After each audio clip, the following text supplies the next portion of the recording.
Hey guys, it's Terry here from Chartermade, and first of all, I'd just like to say thank you so much for your incredible support on this little blade that I made. It's really been quite overwhelming for me. So besides all the lovely comments and feedback that I've got from you guys, there's been one question that has come up, and that is, why did I make it with a single bevel, and why is that my right-handed version?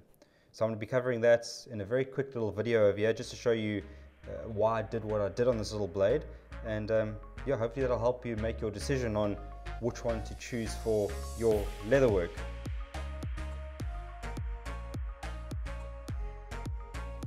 Okay, so what I'm going to do is I'm going to take my right-handed version with where the bevel is actually on the left-handed side, and show you why I did this, at least for my cutting style. Okay, so one of the first reasons why I did this, because obviously in my original testing, I made the normal bevel on both sides. What I found with this blade is, with having a bevel on both sides, is obviously double the amount of sharpening, because you'd have to sharpen from that side and that side. And because the steel is so thin, it makes absolutely zero difference on the angle of the bevel when I did with the chisel grind, which means a grind just on one side. Because on the traditional one where you've got a bevel on both sides, you can see the grind is quite a lot shorter than the single bevel version, which I do. And that means that the actual angle of the grind coming down is the same. So when you are doing your cuts, because people have wondered, with that angle being there, when I'm cutting, am I going to be cutting skew? Well, you'd be cutting no more skewer than you would be if you were using a double bevel. But this one's a lot easier to sharpen, and I find it actually stays sharper for a lot longer because of the way this type of and style of grind works.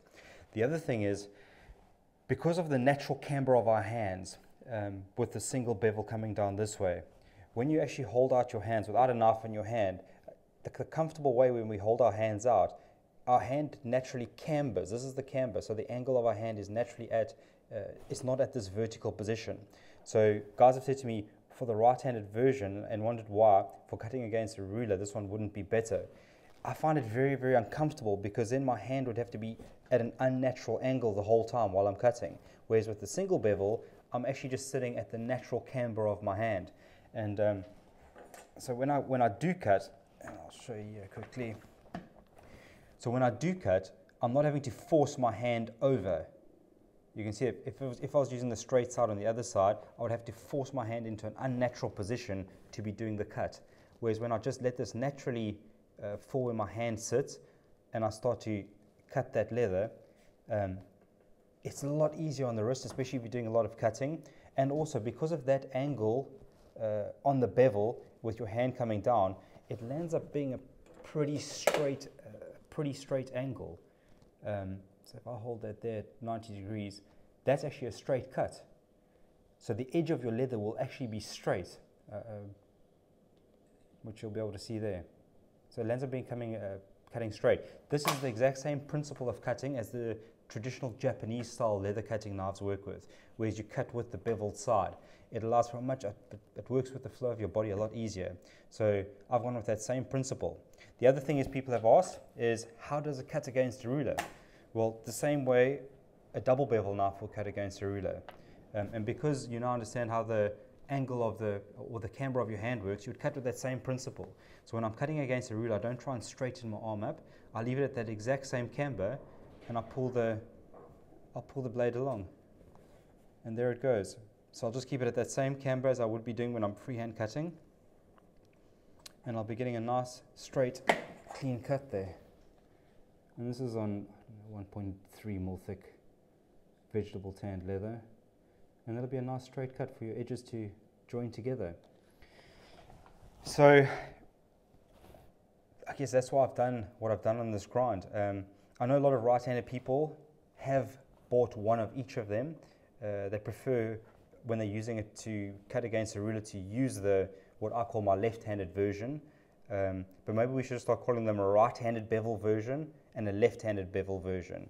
And I think from that point, you can obviously go ahead and make the decision that suits your style of cutting best. Even though I've got one of each of these blades, I only use this one. I use the one that's got the bevel on the left-handed side. This is what I call my right-handed version, because it suits my cutting style best.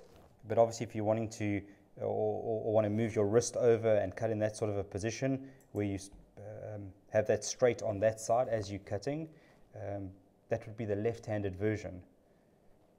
So that's the differences between the blades, and some of the reasons of why I did what I did with these grinds.